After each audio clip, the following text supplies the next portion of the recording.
Indie authors like myself, let's face it, we're a vulnerable group. We want our books out there. We would like some measure of success. Now, what does success look like? Alright, that's subjective, but it can be books in stores, big retailers, Amazon websites, kind of thing, Barnes and Noble, Apple, stuff like that. Or maybe you're after royalties and sales.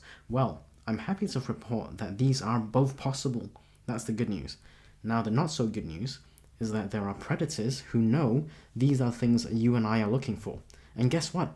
They're more than happy to feast on our ambitions and fears, okay? Now, there's little to no regulation in the self-publishing space, and that means it's up to us to do our due diligence and make sure the checks and balances pan out in our favor. In today's video, I want to share a few scams that I've come across over the years and what I personally do to avoid them. Now, I share this in the hopes that it'll help someone out there. Let's dive in. First up, vanity publishers.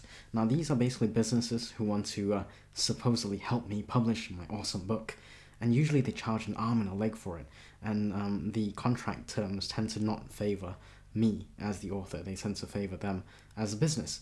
Guess who pays for all this? Me. Major red flag is the high cost of publishing services. Sometimes they disguise this as marketing, but when you read the fine print, they're basically paying, or you're paying to get distribution or some kind of publication thing. So it's not really marketing as such. Like, anyone can publish, but marketing is different, okay? And vanity publishers charge a lot of money. Oftentimes there's, like I say, unfavorable terms. Like, some contracts are so aggressive and predatory. So please be careful if you're even considering this as a thing. There's a time and place for people who don't want anything to do with publishing, but they want to get a book out there. Fair enough. Those people maybe it might be suitable, but by and large, it just doesn't make sense to me anyway, right? Now, these companies, they prey on people who are looking for the easy solution, okay? I pay you, you publish my book and get it into big retailers like Amazon's and bookstores, right? And by the way, all of this we can do ourselves at a very, very low cost, or maybe even no cost if you do it yourself directly. For example, through KDP, Kindle Direct Publishing, which is Amazon's publishing arm, or Ingram Spark, right? Or even through aggregators like my personal favorite aggregator, Drafted Digital, all right? So we can do it ourselves for low to no cost, okay? Obviously, there's cost involved with all the other bits, like editing and covers and all that. I get it, but the actual publishing bit and getting into stores and retailers, that can be done at super low or no cost, okay? Anyway, sometimes these companies offer guarantees as well, which brings me to the next red flag. Guaranteeing results. That is the next red flag.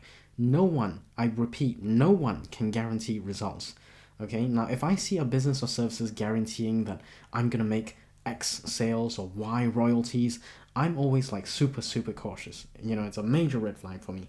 The only way that I can think of that guarantees sales is if I buy my own book.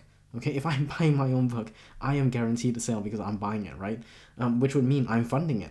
And this would normally be reflected in, the publisher or vanity publishers services, charging me lots to buy my own book. Yeah, that's not gonna happen. Basically, they're gonna charge me more to buy my own book than it would if I went directly to a distribution like a KDP or Ingram Spark or somewhere else, right? And they'll likely keep a cut on selling my own books to me, right? So yeah, no bueno, amigo. Now, this third one is kind of tricky, so please listen up, okay? And this one is called unsolicited review offers. And this is so stealthy, it catches many. I was nearly taken by quite a few of these because they come across so very convincing and flattering. Like, who doesn't want to think their books are the bee's knees, right? Everyone does. No matter how good or bad our books are, we'd like to think that someone out there really loves it. And that's how the scam really capitalizes on this, right? Okay, it basically, the scam is someone approaches you about your book, either through social media or email or something, and then they'll say, like, I really loved your book, I think it's amazing. At this point, they're just saying anything to butter you up, right? There is no limit to the sort of BS they're willing to come up with to get your interest. Now, the next stage, usually they offer to review your book. There's often no mention of money at this point in time, but make no mistake, they'll eventually ask to be paid, okay? Now, sometimes they'll even ask for a copy of your book, So if you're unsuspecting, like me, I used to be unsuspecting. I was like, oh, well, you want to review my book? By all means, here's a free copy, right? So you give them a free copy. Now, there's a few varieties to this scam, but the whole thing is basically based on them getting paid to review your book, okay? Which incidentally is against KDP's terms of service. The only time you can pay for a review is for an editorial review only, not for regular customer reviews. You can't pay for those, all right? That's against KDP's terms of service. Look it up. Anyway, the point is, they're gonna ask for money. You may have given them a free copy of your book. Now, please be careful when dealing with this, because some can be really malicious. Okay, they could negatively rate your book in retaliation if you say no. All right, and this could be at any point in the process.